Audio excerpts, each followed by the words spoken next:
Hello and welcome to FECTV.com. It's Wednesday night and you're watching the Current Affairs show. Remember, if you do want to get in contact this evening, we're going to be talking about the student grant debacle.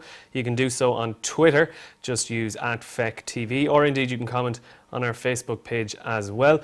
I'm joined here by Adam. Adam, we're talking about student grants and Adam Noonan. Sorry, I didn't intentionally forget your name. No, Alan Noonan. That's all right. Don't worry about it. Did I call you Adam? Yeah. Oh, it's just one of those days. I'll tell you why I called him Adam. We had lined up a guest this evening for to partake in the debate on the student grants and the fiasco that has unfolded over the last week. We had lined up the ULSU president in Limerick to talk to us, Adam Mersey. So that's why I'm all tongue-tied. But due to technical difficulties, we're not able to talk to Adam this evening, and that is also the reason that we have kicked off a bit late, so sorry for that.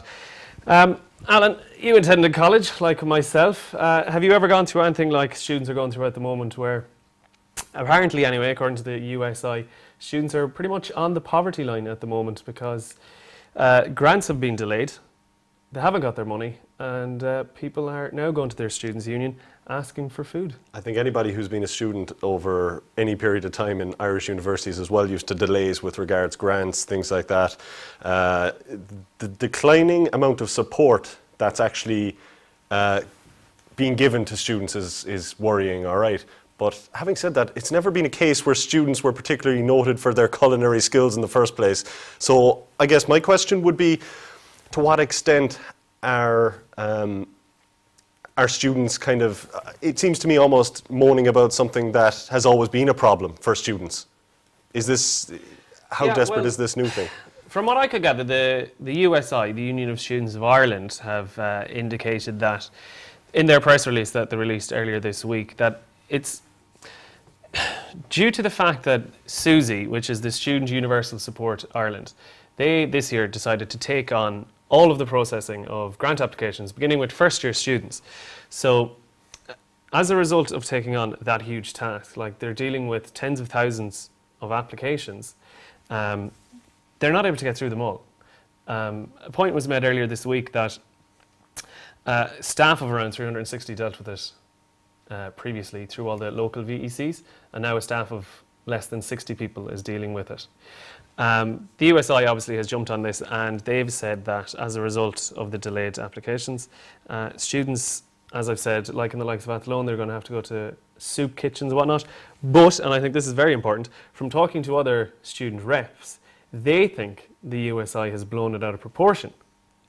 So it's an interesting one to think that there are students kind of disagreeing with themselves. Now, I know not all student unions are actually a part of the USI, and a lot of the ones I was talking to weren't. So I think it's a case of, you know, are USI members saying it's a lot worse than it is? Are they basically trying to kind of, you know, get a dig in at the government? Actually, no, the thing is that you have spent, I should say, a large portion of the day trying to get in contact with several students' union reps. Yeah. And Adam was good enough to try and come on. Unfortunately, we lost him due to technical difficulties. But you went through 15 various... Adam was our 15th student rep that was going to come on, and again I was thankful to Adam for doing so. The USI had promised us an interview, then they turned around and said they will not interview us. We were trying to get interviews then with UCC, Athlone IT, GMIT, Mary I and Tralee. Unfortunately wasn't able to get a hold of anyone. Also tried some former SU presidents as well. All right, so up to this point, I had been initially very much in favour of the students and almost very much shocked at what was going on. The fact that Irish students were forced onto the literal breadline to have to get support because of the cuts in student grants. But having seen the difficulty in trying to contact the students' union who were elected to represent the students who at the moment are getting the food from the students' union, it seems to me like this has turned into what was always designed as a publicity stunt by the students' union themselves, partly to justify their own existence. Look at us, we're the ones that are handing out food to the students. And secondly, also to kind of drum up support for students themselves. Now, I have no problem with the whole idea of attracting attention to the plight of students. But I think that actually this was a disastrous publicity stunt, because this is going to reverberate not just around Ireland but internationally. The idea that you have starving students who are coming along looking for food. When we think about it, and when we see the pictures that they've actually put out, for example, of the boxes of food, I'd be happy to get one of those at any point, you know, and there are plenty of working people out there who would love a free box of food. And I think you're going to have huge demand for these boxes of, you know, decent food. There was meat, cornflakes, ketchup inside them, all these various food products. And, you know, like I said, there's going to be huge demand at it, because now students effectively don't have to go to the shops to buy their groceries. They can go to their students' union, demand the food, rather than actually spending a little less money on their cans of Dutch Gold. No, I know that's a terrible stereotype. I'm only kind of joking. But honestly, I think that this is actually, the more I think about it, the more I think that it's less a serious issue and more of a students' union debacle. I have a tendency to agree with you to a certain point. I know there are genuinely students out there as well on the flip side that are, you know, they're struggling with, you know, usually if people are on the grant anyway, they're in a little bit of a financial strain.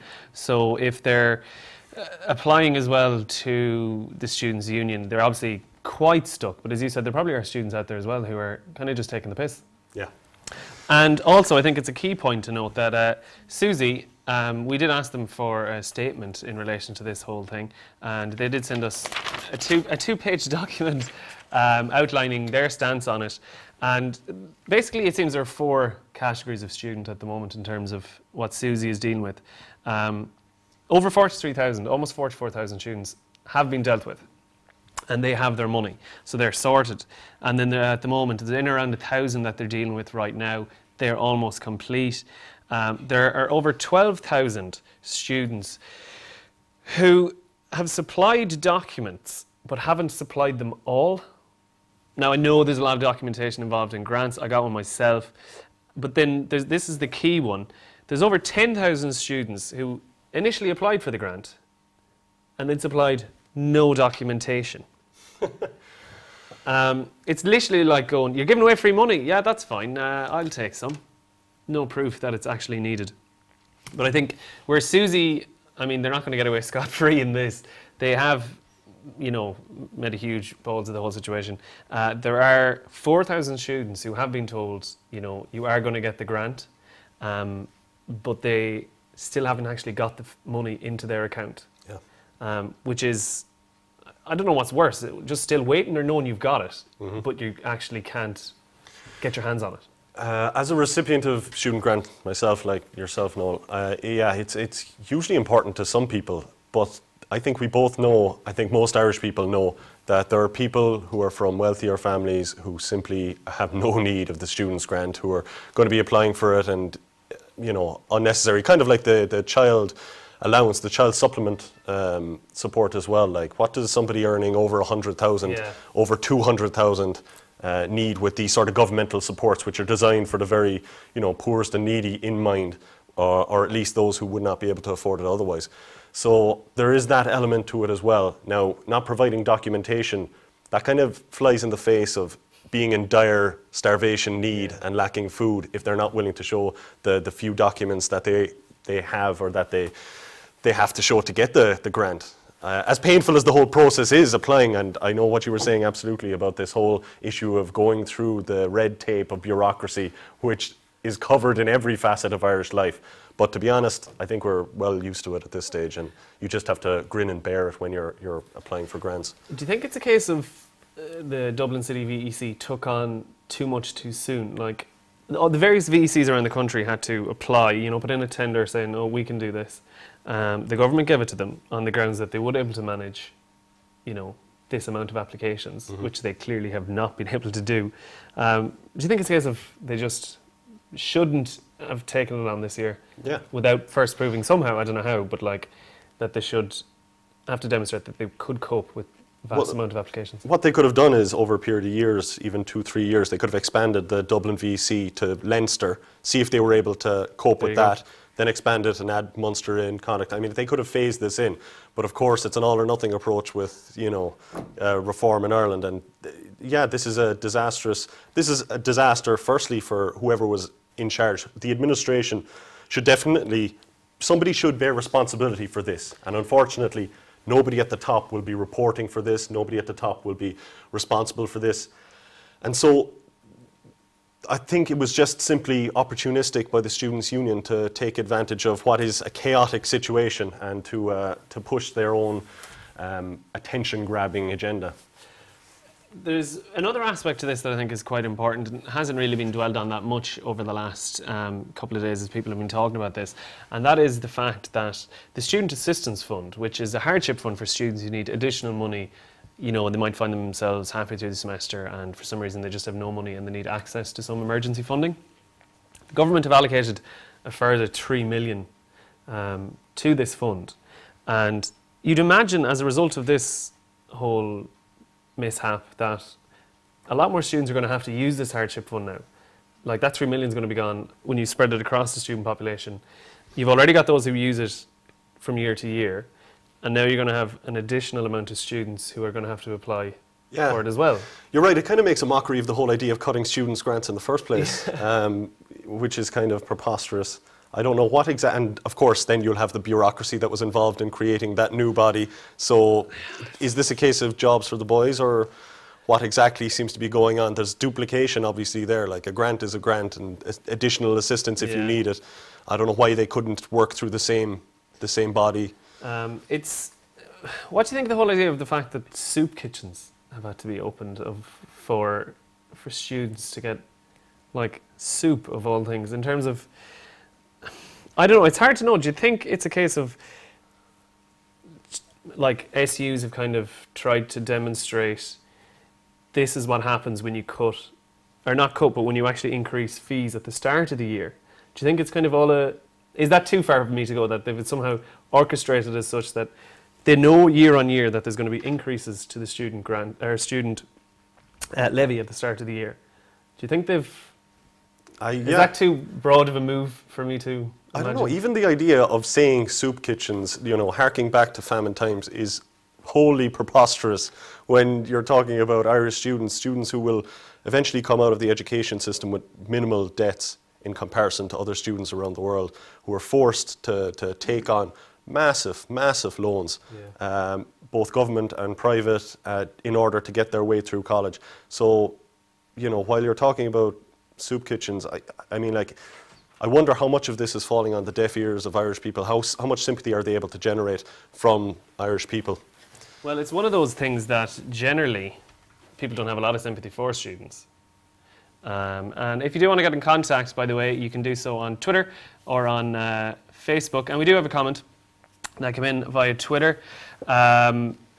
I think Noel hit the nail on the head. It's actually come from Adam himself, who we were meant to have on from the ULSU. He's asking, why would you shop for food when you can get it free from your SU? And there's plenty of it. Yeah. So that goes back to your point as well.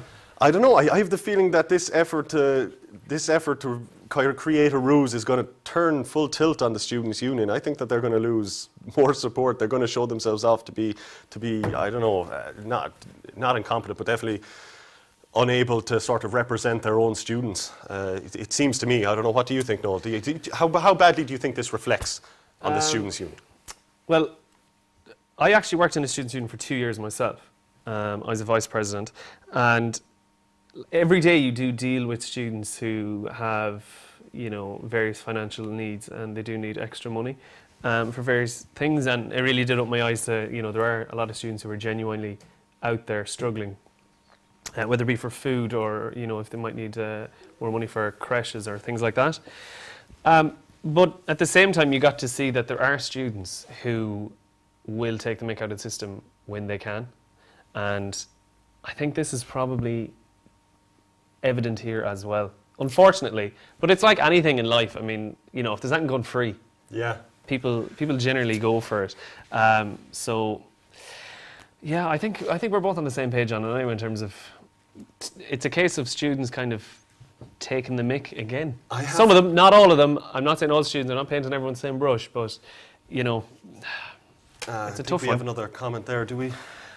We do again. In terms of the soup kitchens, there are supports available from SUs as well. The idea that students are struggling so bad that they need soup is ridiculous. Of course, students need help, I think, is the end of that message there.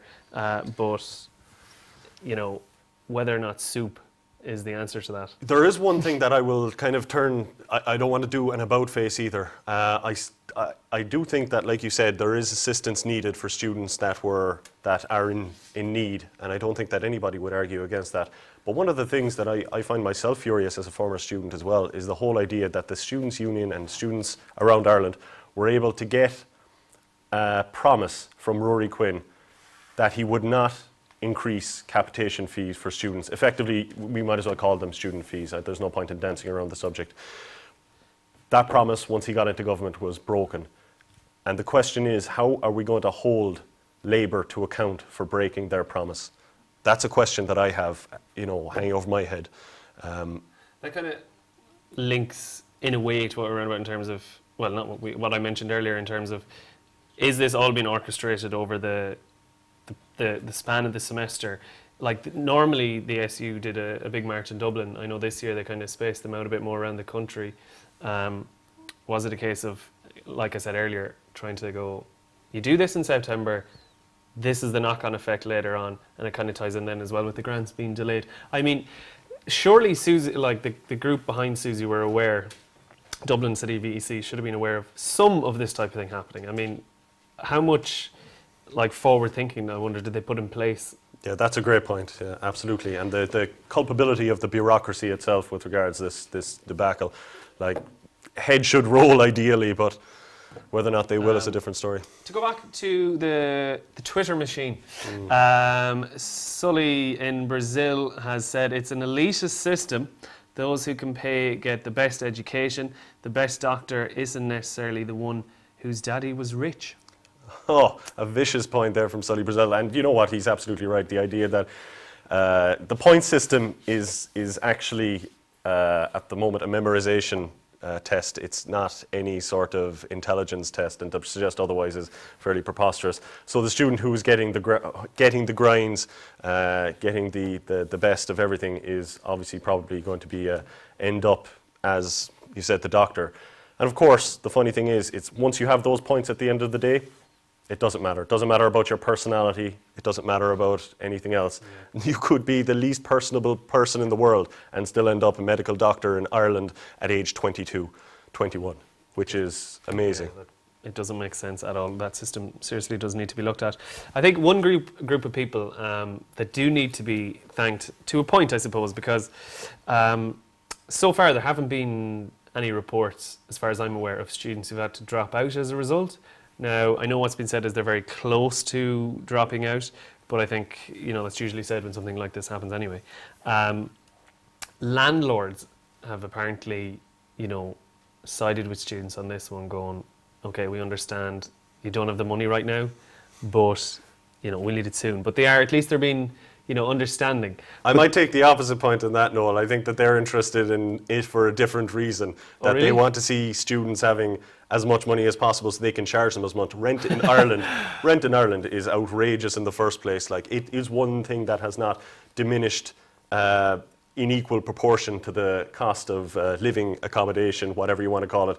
Like, rent has decreased, and it has decreased slightly, but it needs to come down further, I frankly think. I think that landlords have one thing in mind when they think of students, and it's not the mess that they leave after they... I'm just being naive there, am I? I don't know. Maybe I'm just too cynical. No, maybe I'm just too cynical. But it's nice to have them on the student side. I think that's... For a change, anyway, Yeah. I think that's kind of it about it. It would have been nice to have some student input, but as we said, we did try 15 reps to come on, and we only got one that would actually come on in the end. It's a sad state of affairs if that's kind of the future for students. It's amazing that's their representation. Yeah, it's amazing that the representation isn't willing to talk for the students that elected them, but... Yeah. like you said. Any student reps out there who would like to come on, now that we've slated you off enough, you can feel free to contact us here at fecttv.com. We'll gladly come on and hear your side of the argument as well. So yeah, I think that's it for tonight. You can tune in again tomorrow night here on fecttv.com. Thanks a million for watching.